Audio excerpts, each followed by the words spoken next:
Assalamualaikum warahmatullahi wabarakatuh. Bertemu kembali dengan saya Eti Fauzia, CGP Angkatan 11 dari Kabupaten Tuban. Dan pada kali ini saya akan ditemani oleh Ibu Ika Aris, guru kelas 6 di UPT SD Negeri Remen 1. Dalam hal ini saya akan melakukan percakapan pra-observasi yang kaitannya dengan kegiatan supervisi, yang mana diharapkan dengan kegiatan pra-observasi ini dapat adanya persiapan yang digunakan dalam proses pembelajaran. Oke, selanjutnya sebelumnya Assalamualaikum Bu Aris. Waalaikumsalam warahmatullahi wabarakatuh. Bagaimana kabar hari ini Bu Aris? Alhamdulillah sehat. Ya, perkenankan sebelumnya Bu Aris, saya minta waktu Bu Aris sebentar karena pada kali ini saya akan melakukan pra-observasi sebelum selanjutnya masuk pada kegiatan supervisi. Yang mana tujuan pra-observasi ini adalah untuk menyiapkan segala kebutuhan yang nantinya akan dilakukan atau dilaksanakan dalam proses pembelajaran di kelas. Dan ini nanti ada beberapa pertanyaan yang akan saya berikan kepada Bu Aris untuk kemudian dijadikan acuan dalam nanti proses supervisi akademik. Demikian Bu Aris. Baik, kita langsung saja Bu Aris ya. Ya, yang pertama, apa tujuan dari pembelajaran yang akan Ibu sajikan? Jadi tujuan dari pembelajaran yang akan saya sajikan adalah menentukan kesamaan rasio dengan menggunakan tabel rasio, menentukan rasio bagian terhadap bagian dan rasio bagian terhadap keseluruhan. Ya. Dan selanjutnya, indikator atau kompetensi dasar apa yang akan Ibu sajikan? Itu tentang rasio perbandingan. Metode apa yang akan Ibu gunakan dan apa alasannya? Saya di sini menggunakan metode problem based learning (PBL) dan project based learning atau PJBL. Alasannya agar anak bisa menerapkan dalam kesehariannya jika ada permasalahan yang sama terkait rasio. Selanjutnya, alat dan bahan atau sumber belajar apa yang akan dipersiapkan dan mengapa memilih itu? Alat dan bahan yang saya butuhkan atau yang saya persiapkan diantaranya adalah proyektor, Chrome, kartu, alat tulis, dan buku. Ceritakan secara singkat tahapan pembelajaran yang akan Ibu lakukan. Di awal nanti saya akan ngecek kesiapan siswa, kemudian akan membagi anak dalam beberapa kelompok untuk mencoba permainan GeoGebra, dan secara mandiri nanti anak akan mengerjakan LKPD. Materi apa yang dianggap sulit oleh siswa berdasarkan perkiraan Anda? Jika ada materi apa dan apa alasannya? Sepertinya nanti itu anak akan kesulitan dalam materi mencari rasio yang senilai.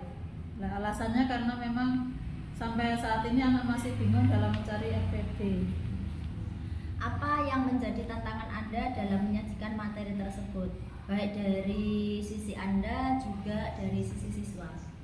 Tantangan yang saya hadapi nantinya itu mungkin saat mengondisikan siswa berdasarkan kemampuan anak, yang mana kemampuan anak itu masih beragam. Ada yang kemampuannya masih di bawah standar, ada yang sudah mencapai KKM ataupun yang sudah melampaui KKM. Jadi nanti saya mungkin akan membuat mereka, mengelompokkan mereka berdasarkan kemampuan mereka yang berbeda-beda tadi. Strategi apa yang akan Anda lakukan untuk mengatasi tantangan tersebut? Nah, untuk mengatasi tantangan tersebut, nanti saya akan membuat pembelajaran yang berdiferensiasi, baik diferensiasi proses, konten maupun produk. Kompetensi apa yang akan dimiliki siswa setelah mengikuti pelajaran yang sesuai dengan harapan Anda? Tujuan pembelajaran, jadi kompetensi untuk siswa di sini nanti bisa tercapai jika tujuan pembelajaran yang saya inginkan tadi bisa diterapkan atau bisa dicapai oleh siswa. Jadi tujuan pembelajaran di awal tadi bisa diterapkan. Ya. Oke, demikian cukup pertanyaan dari saya Bu Aris, dan selanjutnya langsung kita ke kelas dan saya akan melakukan supervisi kepada baris dan sebelumnya terima kasih. Wassalamualaikum warahmatullahi wabarakatuh.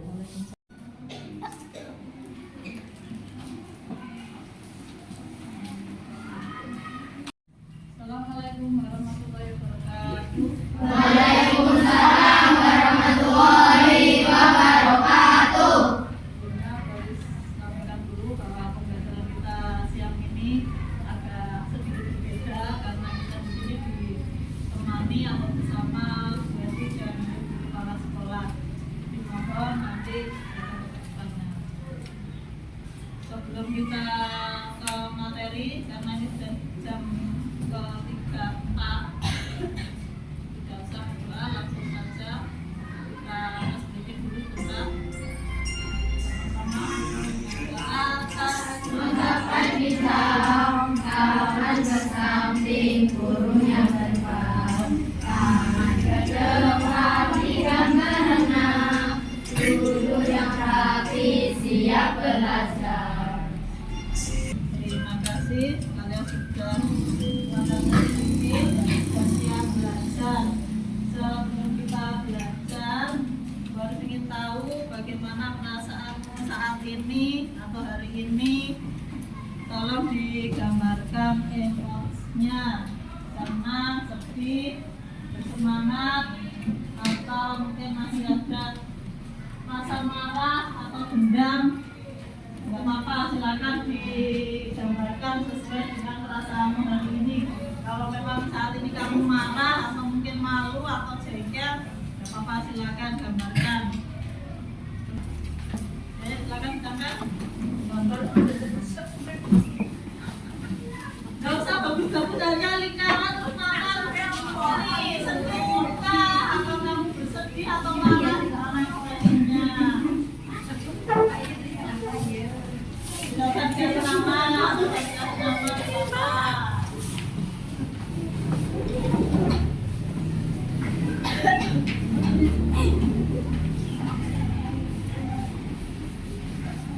Nah, berlihat masih kayak sebelum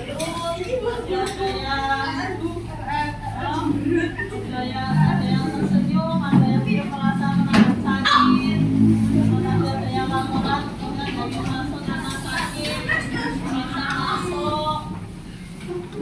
Nah, dan dulu kesiapan emosi sebelum memulai pembelajaran kita. Ya, bosan. Ini bosan kenapa? Siapa yang bosan? Kenapa bosan? Gak apa-apa, sampaikan saja kenapa bosan. Apa mungkin pembelajarannya terlalu monoton ya? Itu kenapa? Kenapa lah? Kok bejo? Saya itu kenapa aku sendiri? Kenapa sendiri apa saya itu sendiri? Senang, gembira, senang, gembira, senang. Di pembelajaran kita hari ini yaitu matematika masih tentang bab yang kedua yaitu rasio, di bab kedua konsep kesamaan rasio. Tujuan pembelajaran kita hari ini adalah satu, untuk menentukan kesamaan rasio dengan menggunakan tabel rasio. Terus yang kedua, menentukan rasio bagian terhadap bagian dan rasio bagian terhadap keseluruhan. Jadi ini mungkin kemarin sudah, ada yang masih ingat? Kemarin kita sudah belajar rasio. Apa yang kamu ketahui tentang rasio? Masih ingat? Apa? Perbandingan. Bagus, nama lain dari rasio adalah perbandingan. Di pertemuan kita yang pertama kemarin sudah sama rasio, sekarang yang kedua rasio kesatuan dan nanti ada latihan. Ini tujuan pembelajaran kita tadi. Pada pertemuan ini kita akan memahami kesamaan rasio pada lahan dan bibit tanaman. Bisa kalian buka paketnya halaman 56. Ya, halaman 56. Mari kita lihat halaman 56.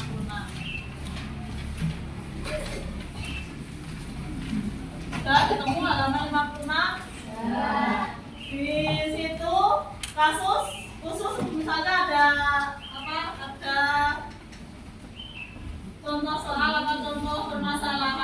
kelas 6, siswa diminta untuk membawa bibit tanaman dalam polybag. Pak Wayan menjelaskan kepada siswa ketika menyusun polybag di lahan, kalian harus perhatikan jarak seperti pada gambar di bawah ini. Jadi ada lahan, terus polybagnya harus disusun seperti itu. Kemudian Pak Wayan menjelaskan bahwa untuk lahan seluas 10 meter itu diperlukan 12 bibit tanaman ya, sama dengan bukumu. Kita buat tabel rasionya, tabel perbandingannya.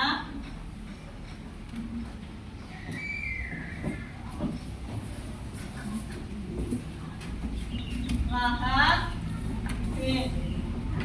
berdasarkan contoh kasus tersebut, di rasio lahan dan bibit dalam bentuk yang paling sederhana seperti ini, misalnya di lahan, terus yang kolom kanan bibit. Jika lahannya 10 meter persegi, maka dibutuhkan bibit 12. Kemudian pertanyaannya, apa tadi yang ditanyakan?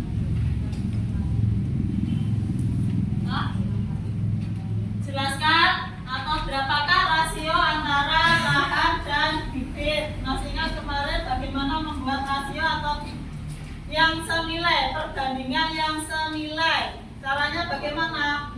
Bisa dibagi atau disederhanakan. Kamu cari FPB-nya. Kira-kira dibagi berapa FPB dari 10 dan 12 itu berapa? 2. Ya, ini dibagi 2. Maka baik lahan maupun bibit juga sama, dibagi dengan bilangan yang sama, yaitu dibagi 2. Nah, 12 dibagi 2 6. 10 dibagi 2 5. Maka bisa kita tuliskan bahwa perbandingan yang senilai dari 10 banding 12 adalah 5 banding 6. Jadi kita cari FPB-nya. Masih ingat FPB? Apa itu FPB? Faktor persekutuan terbesar. Ini pelajaran kelas berapa? 4. Dari kelas 4 sudah ada, kelas 5 ada. Sekarang di kelas 6 mengingat lagi FPB. Dicari pembagi dari kedua bilangan tersebut. 12 dan 10 itu sama-sama bisa dibagi 2. Jadi untuk menyederhanakan berarti dibagi. Nah, ini untuk mengulang pembelajaran kemarin. Nah, betul. Ini hasilnya. Jadi 5 dibanding 6 antara lahan dan luas bibit. Terus pertanyaan yang kedua, jika lahan yang tersedia seluas 25 meter persegi, berapa bibit yang dapat ditanam? Nah, sekarang diketahui tadi kita yang A tadi ditanya perbandingan yang senilai, jawabannya 5 banding 6. Nah, sekarang muncul di soal yang B, seandainya diketahui dari lahan 10 dengan jumlah bibit dengan jumlah bibit 6. Bagaimana jika lahannya diperluas menjadi 25 meter persegi? Berapa bibit yang dibutuhkan? Bagaimana caranya? Apakah juga dibagi? Nah, kita lihat di sini.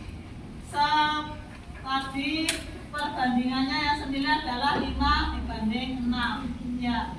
5 bisa menjadi 25, itu diapakan? Dikali berapa? 5. Maka yang jumlah bibitnya tadi perbandingannya 6 itu juga dikalikan dengan bilangan yang sama, yaitu sama-sama dikalikan 5. Berapa 12 kali 5? 6 kali 5, bukan 12 kali 5, maaf, 6 kali 5 30. Jadi dengan lahan seluas 25 meter persegi, kita membutuhkan bibit sebanyak 30 bibit. Sebetulnya kasus atau pembelajaran seperti ini dalam kehidupan sehari-hari itu digunakan untuk apa? apa sudah? Kira-kira penggunaan atau pemanfaatan pembelajaran rasio seperti ini kalau kita kaitkan dalam kehidupan sehari-hari itu gunakan untuk apa?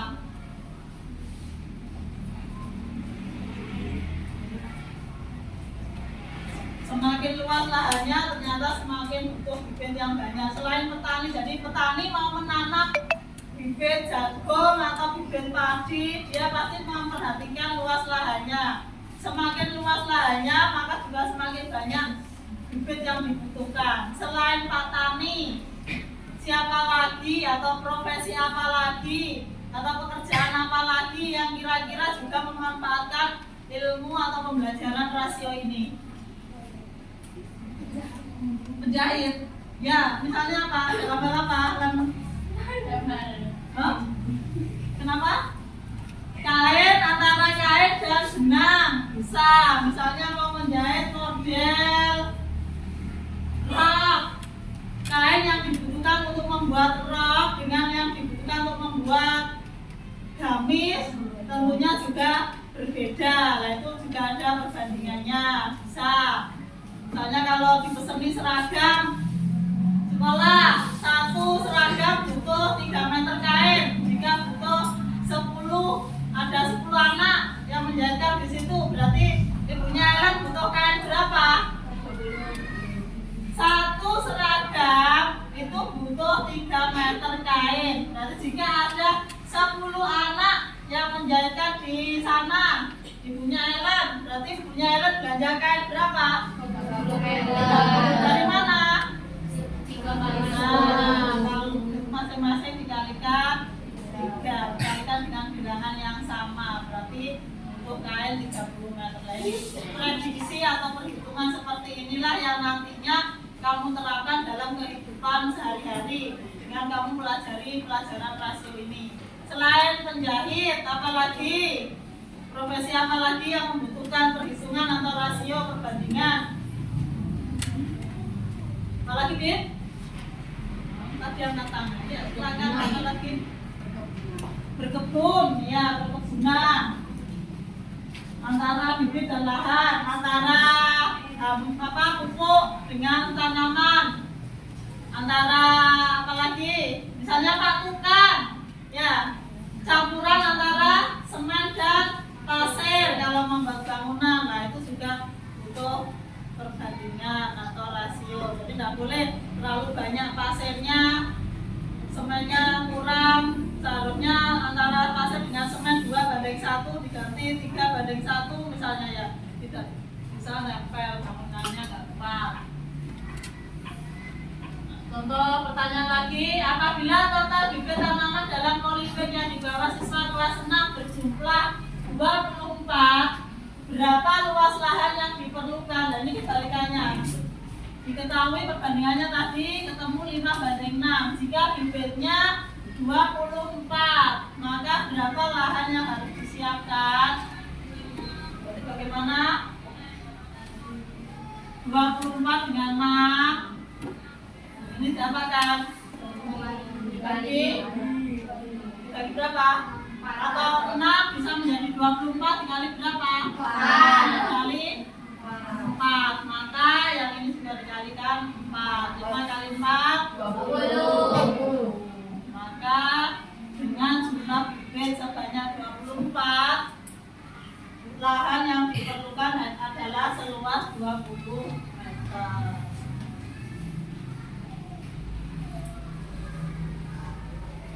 Dua atau lebih perbandingan yang menyatakan hubungan atau perbandingan bilangan yang sama disebut kesamaan rasio. Kesamaan rasio dapat diperoleh dari mengalihkan atau membagikan rasio dengan bilangan tertentu. Tadi sudah kita coba. Mengapa kesamaan rasio itu penting? Dalam kehidupan sehari-hari, menjaga rasio yang sama penting untuk mempertahankan kualitas.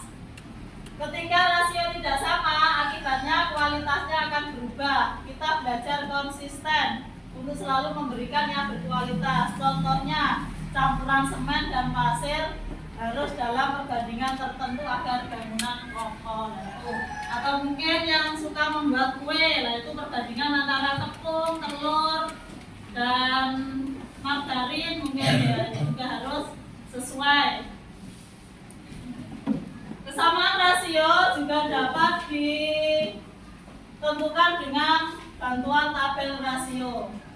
Berdasarkan masalah pada kegiatan eksplorasi 2.3 pada latihan tadi, ini tabelnya tadi dapat menampung 12 bibit tanaman. Jadi dengan lahan 10 meter itu bibit yang dibutuhkan adalah 12. Rasio luas lahan terhadap banyaknya bibit 10:12. Apa bentuk paling sederhana dari 10:12? Siapa yang bisa? 10:12. Bentuk paling sederhananya yaitu tadi ya. Jadi ini sama, itu 10 atau 5:6. Dan ini berikutnya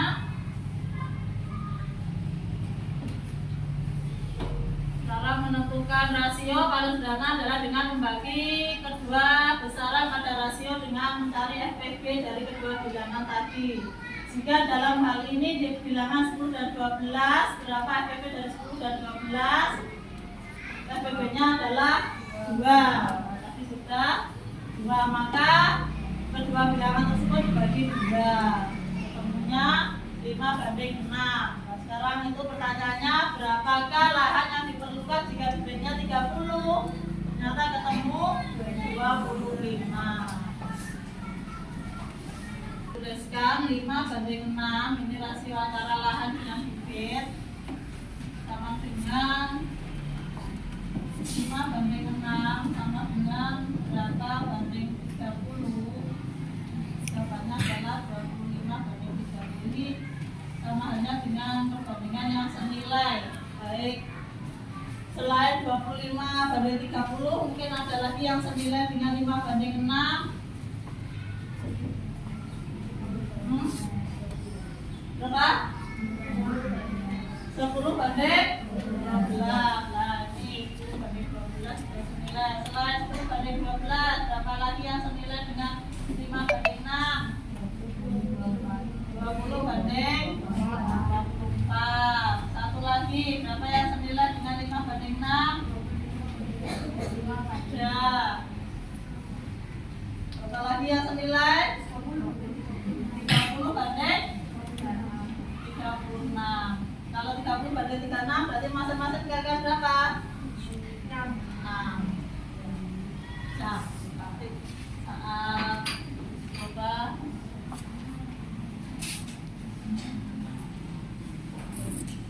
kesamaan rasio memiliki prinsip yang sama dengan pecahan sendiri.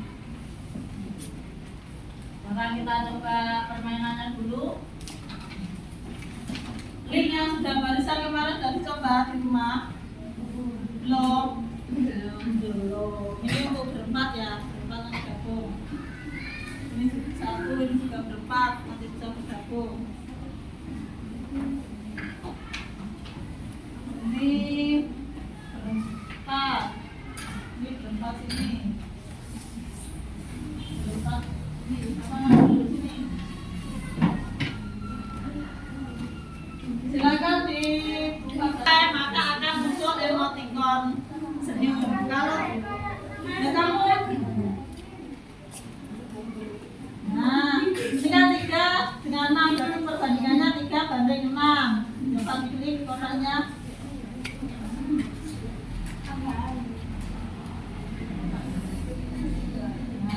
Perbandingannya kan 1:2 ya. Sekarang kamu buat perbandingan lain yang senilai dengan 1:2 ini atau 3:6. Ya, ya bisa? Ya, pemain 1 mana? 1:3. Coba sekarang di apa? Ganti teman berikutnya, kamu membuat perbandingan lain yang senilai dengan perbandingan yang sudah dibuat oleh temanmu ini. Ya, yang senilai.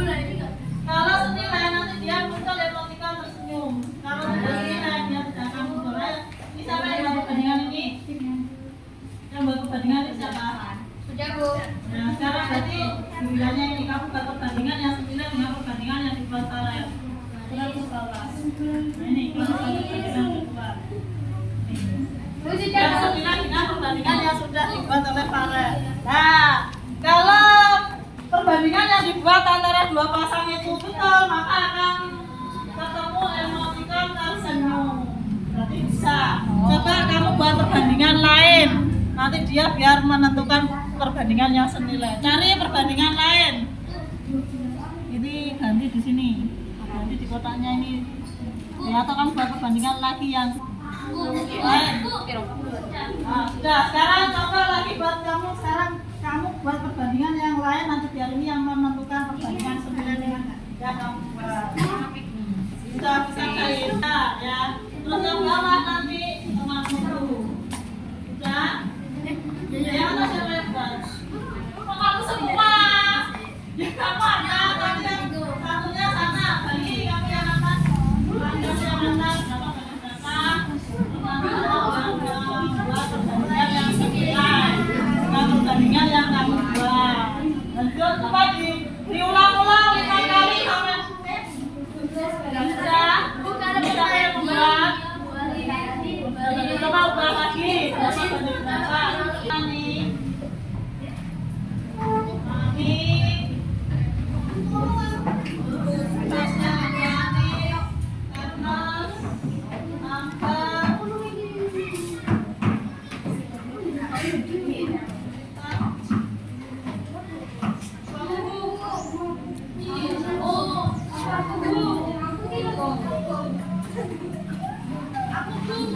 belakang.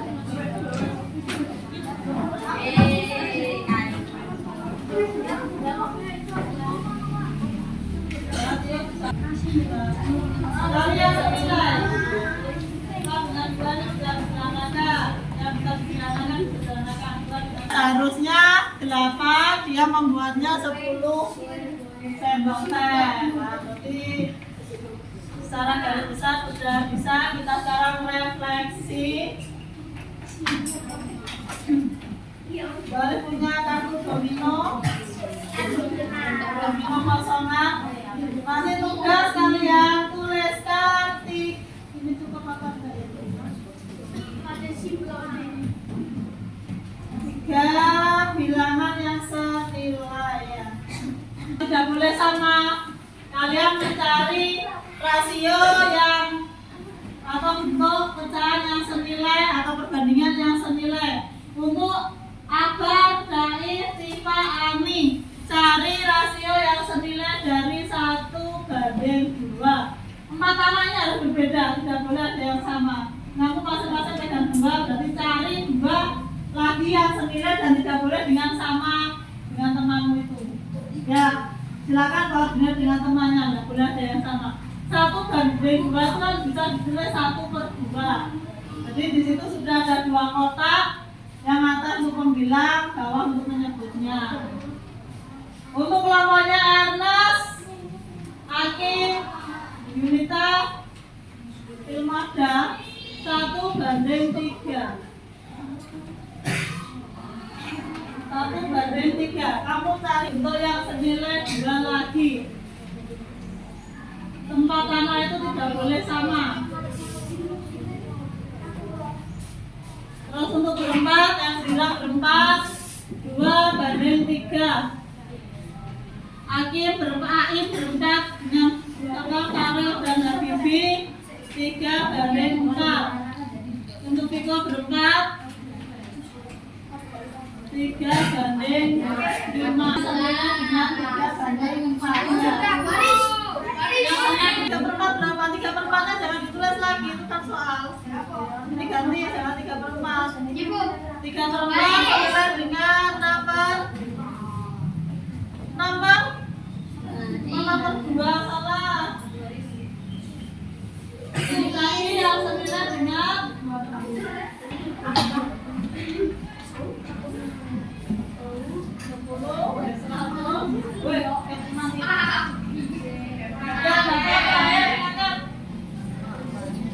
1.000 banding 2.000. Ya tidak apa-apa, angka itu bebas, tak terbatas. Kamu bisa membuat berapapun angkanya. Yang perbandingannya sesuai. Ya.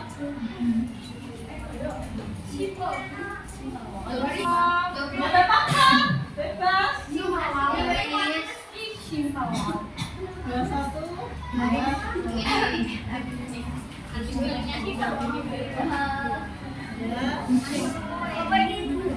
Ayo, awalnya Alvira,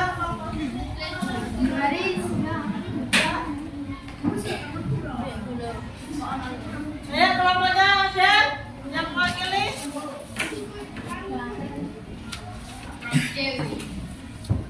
Kelompoknya Nanda.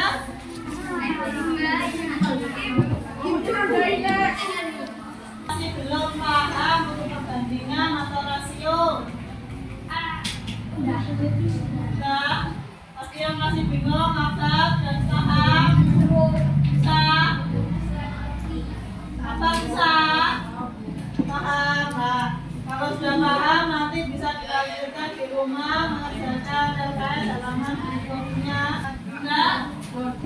Ya, terima kasih dan baru minta maaf apabila dari awal sampai akhir ada pembelajaran yang mungkin kurang sempurna atau kurang menarik. Terus kita akhiri, kita jaga bersama-sama. Silakan dibuat. Yuk, mulai.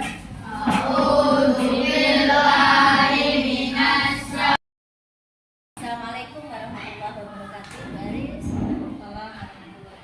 Ya, bagaimana kabarnya hari ini? Sehat. Iya, alhamdulillah sehat. Untuk pagi hari ini saya minta waktunya Bu Ari sebentar untuk melanjutkan kegiatan pasca observasi. Setelah kemarin saya melakukan observasi pada saat Bu Aris melaksanakan pembelajaran di kelas. Untuk itu langsung saja Baris nggih. Yang pertama, bagaimana perasaan atau pendapat Anda setelah menyajikan materi tersebut? Saya sangat senang dan puas bisa menyajikan materi tentang kesamaan rasio pertama. Apakah proses pembelajaran sudah berjalan sesuai dengan yang Anda harapkan atau yang Anda rencanakan? Alhamdulillah proses pembelajaran sudah berjalan sesuai dengan harapan saya dan sesuai dengan rencana yang sudah saya programkan. Hal-hal apa yang dirasa memuaskan dalam pembelajaran tersebut? Dengan metode yang sudah saya terapkan kemarin dengan metode belajar prospecting, siswa sudah mudah sekali dalam memahami materi rasio. Bagaimana ketercapaian tujuan pembelajaran ini? Semua tujuan pembelajaran telah tercapai dengan baik. Apa yang menjadi kesulitan jenengan?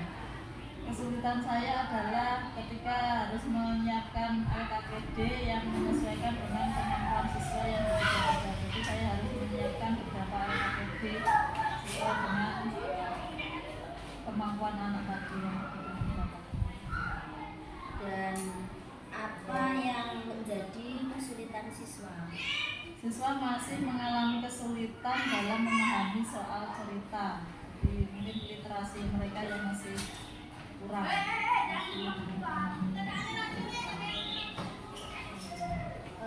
Selanjutnya mari kita identifikasi bersama apa hal-hal yang perlu ditingkatkan.